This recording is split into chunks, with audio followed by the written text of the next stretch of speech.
Good morning. Good morning, guys. Uh, I will discuss a new gadget for this afternoon. The name of this gadget is an intelligent battery charger. It is a programmable battery charger. It's easy to use. Okay.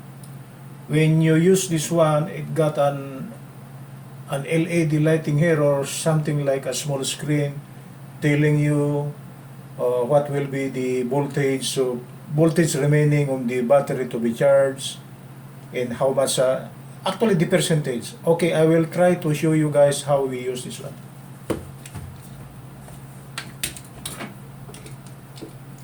We plug in this one to a convenience outlet. Okay.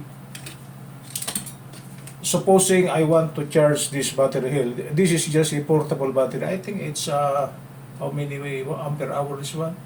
It's 12 volts, 7 ampere hour. Okay.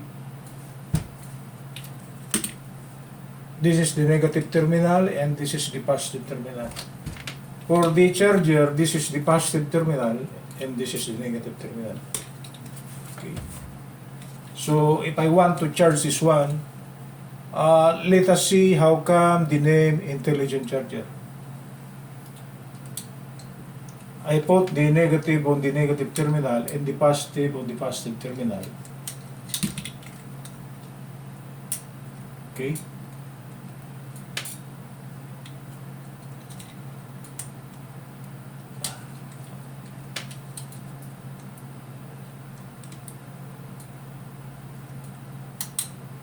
Okay. So it's connected already. We plug in the intelligent charger, so we switch on. Oh, not yet. This one.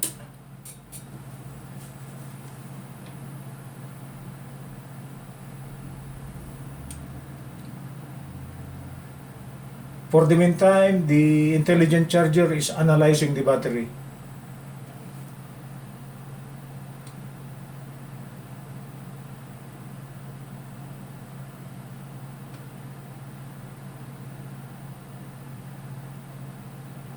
It got a computer inside and it is now charging. It's now charging and it says the voltage is 12 volts and the charge is 95%. So actually the battery is still strong, but it says here it's 95%. So for now, this intelligent charger is charging. Okay? As soon as the charge will reach 100%, okay, the charger will not stop charging. It will go to the so-called float charge condition. Float charge meaning it still charges the battery, giving only a milliampere of current. It does not kill the battery. Actually, it gives more charge to the battery. That's why it's float charge. Float charge is the term used to charge a battery that is already charged. Float charge is actually a very good thing for batteries because it adds charge as it is being float charged. So for the meantime, this intelligent charger is charging. Maybe past 30 minutes, it will go to, let us see how many percent now is the charge. It's still 95%. Okay. This is an intelligent charger. I think it is almost same as the charger for cell phones.